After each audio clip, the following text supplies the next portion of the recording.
I cannot believe I'm actually filming a video about this. But here we are. I'm a total weirdo, so y'all get ready.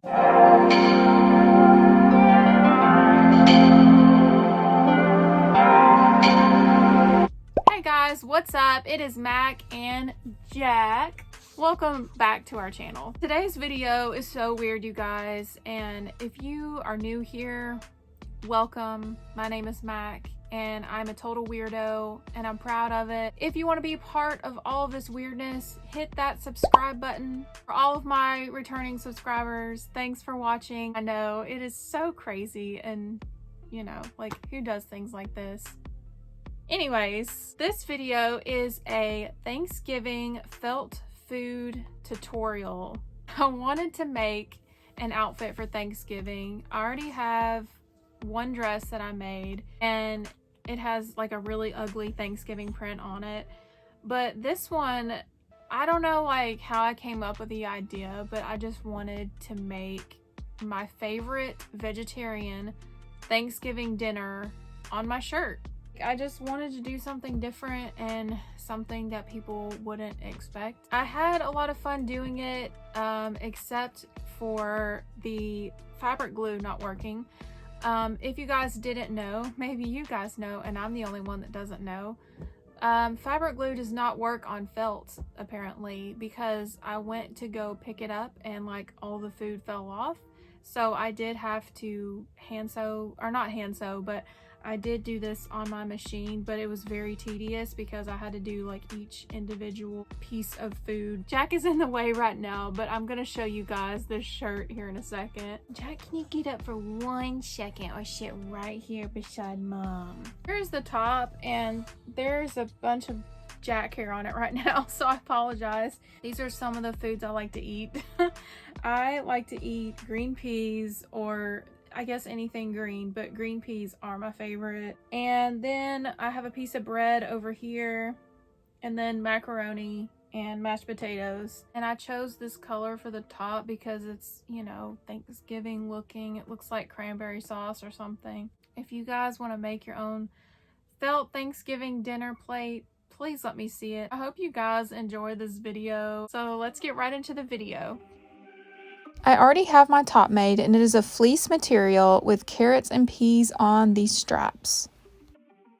I got all of my felt squares from Joann, so everything is already pre-cut. I got brown for the bread, I got yellow for the butter, then I got white for the plate, then I got orange for the macaroni, and then green for the green peas. I'm going to go ahead and draw out my plate and then cut it, and this is definitely not a perfect circle, but whatever. I am not good at drawing circles or any kind of shapes really, but this one's more of like a square roundish plate.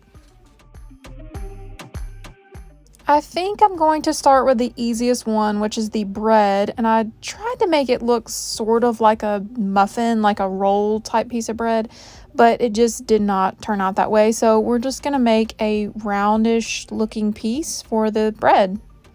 Of course, we've got to add butter because that is the best part. So I'm going to cut out just a simple little square for the roll and put it on there.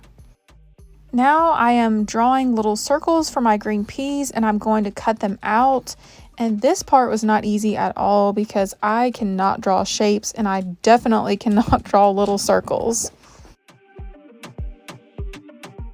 Time to move on to the macaroni, and I love macaroni for my Thanksgiving dinner, or anytime really, but these were not easy to cut out either.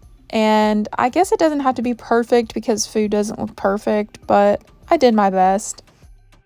I guess I forgot to get extra white felt fabric, so I'm just going to use some white fleece that I have, and I'm going to use it for the mashed potatoes. Gotta add butter to my mashed potatoes. Maybe I'm the only one, but I realized after I had glued everything on my Thanksgiving plate that the glue did not work for the felt. So do not use glue. Instead, sew it. Or you might be able to use hot glue. I'm not really sure. I did not try that. But hot glue usually works on everything, so you might be able to do that. I had to sew all these little pieces of food on individually, and I'm not gonna lie, it was very frustrating at times. Like, I had to sew every little green pea on individually, and it took me a long time, but it was totally worth it, and you really can't even tell it's sewn on. If you made it to the end of the video, thank you guys so much for watching. Jack and I appreciate it so much. Hope you guys enjoyed this little quirky Thanksgiving felt food tutorial. Let me know what you guys think. Don't forget to like this video. Jack and I will see you guys in our next video.